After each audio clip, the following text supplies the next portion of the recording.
Talking about China's international objective, international goal to host the Olympic. My personal view is that China wants to reaffirm its international standing.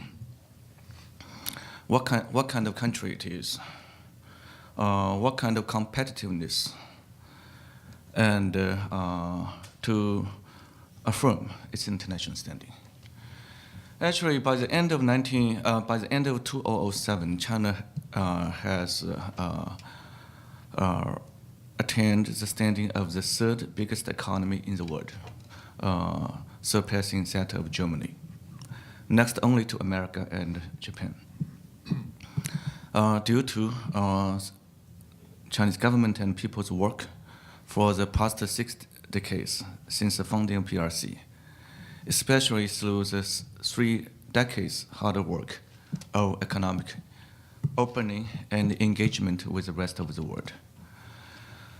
Therefore, China is ready to present its image of new branding as an international state with a normalcy and with great international competitiveness. I think this is the surface of pursuit of international goal of the Olympic.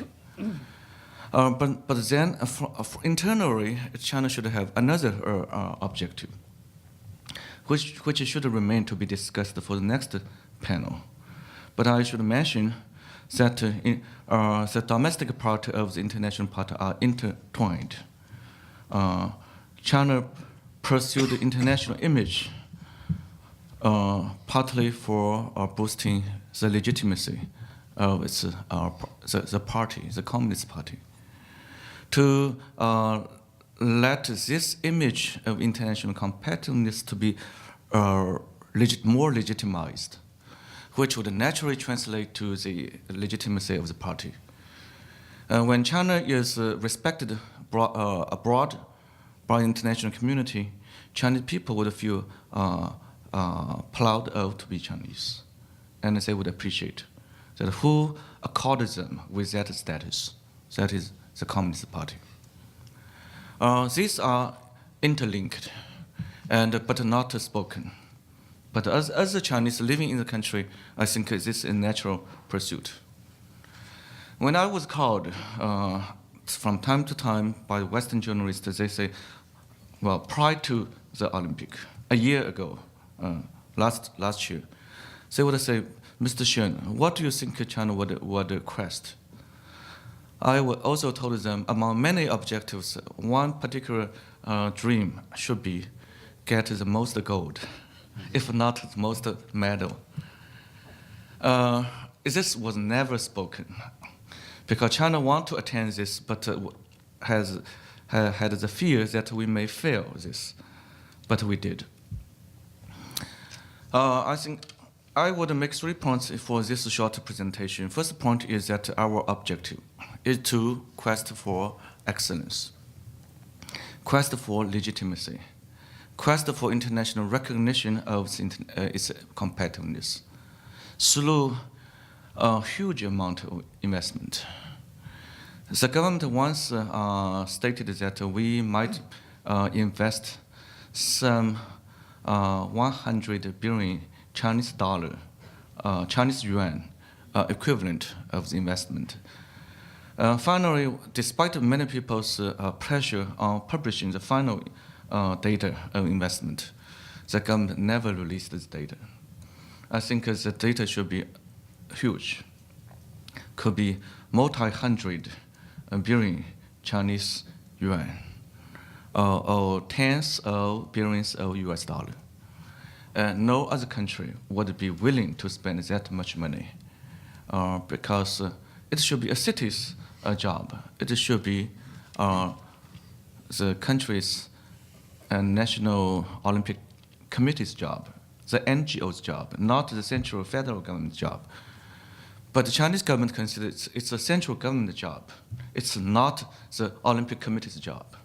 China cannot afford the mistake not to do it in a great way. So the president, vice president are personally responsible for the game. That explains that it's not a Beijing Olympic, it's a China Olympic. But I would say that possibly in this century, China would do a second time. If we are lucky, Shanghai may be a second host city of China. That probably after 40, 60 years. I may not be able to see. But that would be a different Olympic, a real Shanghai Olympic, not a national Olympic. And we would not care if we lose, if we would have lots of mistakes, if we would not have a unified organization, if we would not spend lots of money. And we will be proud not to spend Beijing taxpayers' money, only Shanghai people's money, and even not everybody's money. It's only the committee's ability to raise money from each individual who are willing to support. And we spent lots of money, and we demonstrated unbelievable amount of organizing capability. And the government started to organize 6 years ago. Used lots of troops, cheap labor force, and they were trained for years. And in other countries, I think in America, it's not, your people would not allow GI to be trained, not for war fighting, but for a performance. That's abuse of their labor, of their job. The taxpayer would not allow their son and daughters to be used this way. But I think at this time, nationwide, 99% of Chinese would have no idea this is not a legitimate behavior. This, they would support whatever would make China great. Let's do it. 50 years later, it would be viewed as not doable and not responsible. And we built tremendous amount of new facility to demonstrate this new sports city is a great country of sports. The facility is unbelievable. And lots of world records were made in these facilities. And China made most of the gold. 35, right? And we regret for losing some hopeful goals. And we got many hopeful goals as well. China-US compete friendly. US coach trained the Chinese team. And our national trained US national women's volleyball team. And our people start to be more relaxed, not to consider this as a betrayal behavior, but more modern transnational cultural events.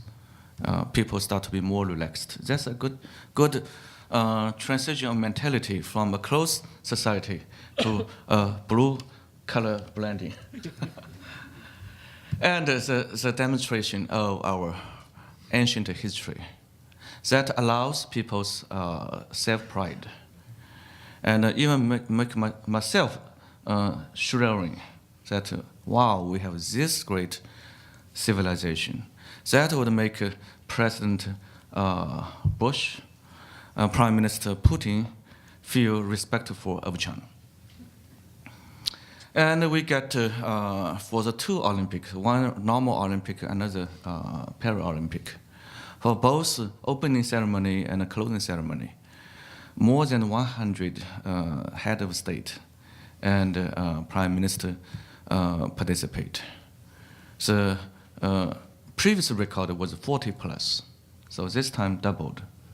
So China want to make everything number one, unprecedented, and likely not to be surpassed in any future, especially by London Olympic. Point two, whether China has attained its objective. I would say if what I described before was the objective, mostly we attained. We gained respect, and we presented a good quality environment, and no more complaint from sportsmen and member of the International Olympic Committee. Human rights wide, you don't hear Darfur advocates during the Olympic. And lots of pages of international positive comments throughout the Olympic. That was mixed with some criticism over the dubious age of Chinese women gymnasium players. I was among the critics suspecting our young ladies' age, because on internet, their age was not consistent with this Olympic age. So I think we should have a good account why the previous mistake were erroneously made to convince others. Otherwise, even as Chinese, I think our credibility was in question. I would make the last point, our international public relations in terms of Darfur, Tibet riot, and the torch relay, as well as the Sichuan earthquake. Our handling of international media that lead to the success of the Beijing Olympic. For years, of the last 2 or 3 years, we were under pressure of the Darfur. Some labeled the Beijing Olympic as genocide because China maintained a friendly, non-intervening foreign policy vis-a-vis Sudan. We consider that Sudan is a sovereign country. We respect their sovereignty.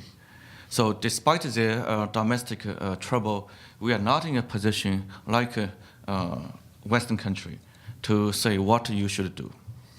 We would do normal business with them, and we would tacitly prompt them to improve, but not openly charge them. And we were under pressure of some Western governments and by some international US-based NGOs. Our embassy in Washington keeps sending cables to Beijing to ask for change of policy. Well, we pretend we are not affected due to international pressure, but actually we were under pressure and we improved. During the China-African Summit in October 2006 in Beijing, our president had a 1-hour meeting with Sudanese president, asking him to improve. And we succeeded in persuading him to accept African Union peacekeeping force. So if not the United Nations force, but the African Union force, so to make him to feel less pressure that even this international force would topple his control. And we sent our own peacekeeping force to Sudan to assure him that we are a part of it, we are not going to topple you, and we will help stabilize the situation and also provide assistance. For Chinese company doing oil business with Sudan, we ask our company to allow more revenue to be used for local people, to dig wells for them to find fresh water. So we get money from the local resource and we spend the resource for local people to improve China's image. And over time, our images start to improve. And the US government made it clear that US administration was not going to link Darfur to American support to Olympic. And President Bush came to Beijing despite pressure from the Congress. And Representative Nancy Pelosi even threatened not to use official money to allow the president to spend for flying to Beijing. You can go with your personal money. But of course, he could not do this. He has to travel officially. And President Hu Jintao phoned Bush, as to what I know, to ask President Bush to make appropriate security protection of our torch relay in San Francisco, as Nancy Pelosi urged American people to go to San Francisco to disrupt the torch relay in San Francisco. So to what I know, President Bush responded to President Hu Jintao that he would do appropriately. But President Hu Jintao should be reminded that Bush was even more disliked by American people. Then American people would dislike a Chinese president. One day, I was called by People's Daily. Let me report, 海外版 overseas edition. Professor Shen, please write an editorial for us to say something good for President Bush.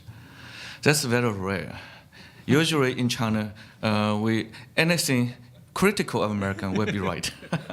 So this is rare time I was invited by government to say good things about America.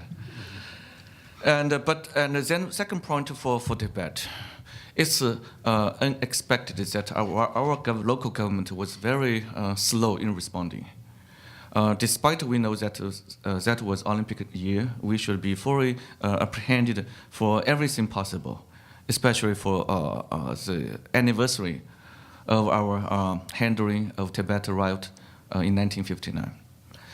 It happened as expected, but the local government was very slow in responding. I think I have a legal right to sue the Tibetan autonomous leadership because they were late to respond in 5 days. And during the 5 days, that right expanded to a certain uncontrollable level.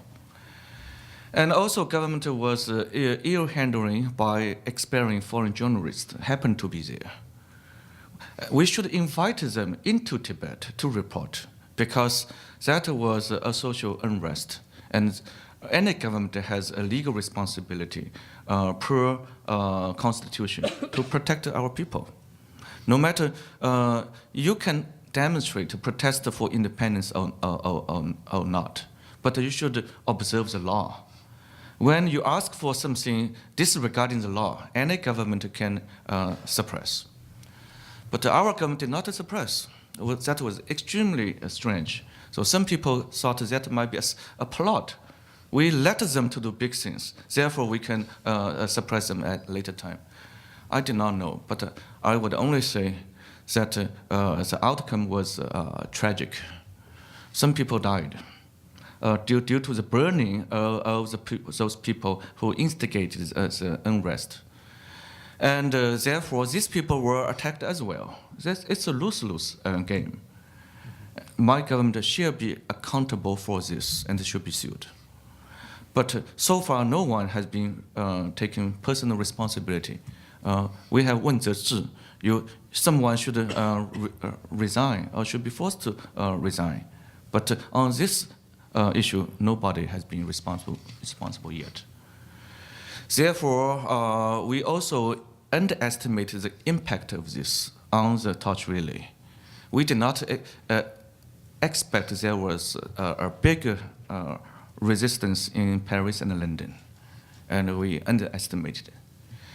And then due to our self-righteous propaganda that everything China does is right, our young people were very nationalistic. They dislike any international criticism. They cannot understand. They are unwilling to understand that we made a mistake, that we did not suppress the Tibet right promptly. Our government should be responsible. And we did not understand that Dalai Lama has great appealing force. And we did not understand that he has great support in European countries. And we still send our torch relay. That should be reduced or canceled. We did not. And we blame all bad things on CNN and other Western media. And they are not flawless, but we are to be blamed as well. I should say my government draws a lesson. It canceled the out of China mainland torch relay for the Paralympics.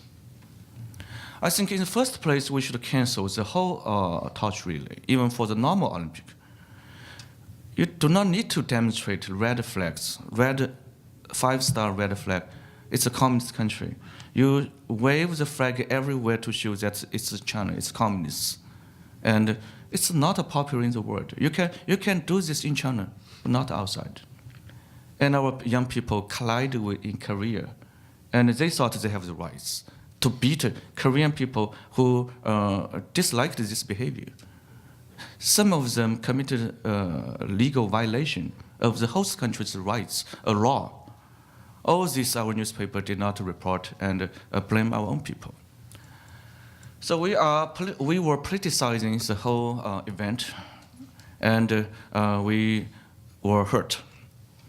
So finally, government draws a lesson to cancel the Paralympic torch rally. That's right. We evaluated the international response correctly, and we canceled. That's right. For earthquake, we did not want international media to cover, but they came anyway.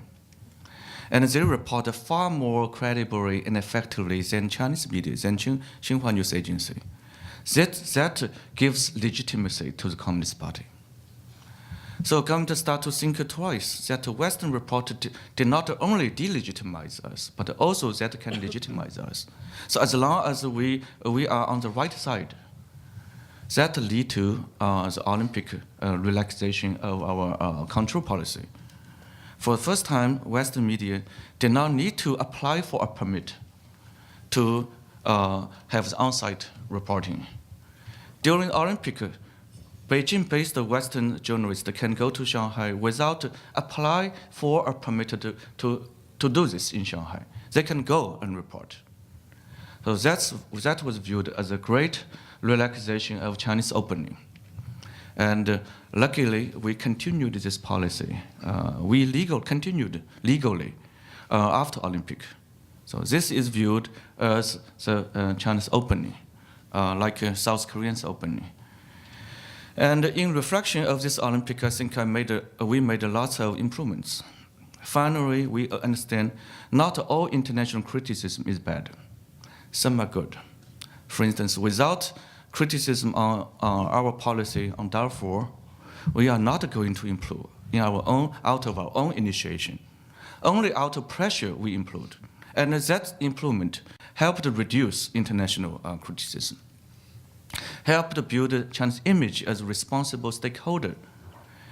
And under the criticism of the Beijing environment, the atmosphere, the quality of the air, we much improved. And after the Olympic, many people start to understand that Beijing can build blue sky. It's doable, it's not undoable. So I think President Hu Jintao and his colleague committed to maintain this as much as possible, despite the economic cost. We want our people to breathe healthily. That's due to international pressure, due to the opportunity we host the Olympic. So this idea, pressure, criticism are not always as bad. And there are room we can improve. And in a second thought, there are room to think that we did not behave perfectly in the first place. So we would not say, thank you for your criticism. But I think from our heart, we start to learn that we benefit from the criticism. And that's the unexpected objective and goal through this Olympic. Thank you very much.